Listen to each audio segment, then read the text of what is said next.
শুরুতে সংবাদ শিরোনাম। বেনাপোল সীমান্তে অভিযান চালিয়ে ভারতীয় চোরাচালানি পণ্য আটক। এবার বিস্তারিত। যশোরের বেনাপোল সীমান্তে অভিযান চালিয়ে একজন আসামিসহ মাদকদ্রব্য এবং অবৈধ চোরাচালানি মালামাল আটক করেছে বিজিবির সদস্যরা।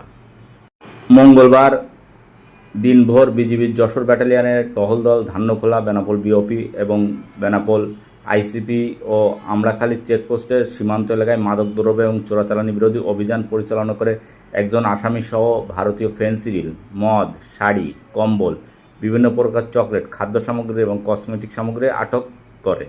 আটককৃত মালামালের মূল্য 2,33,100 টাকা বলে জানায় বিজিবির সদস্যরা।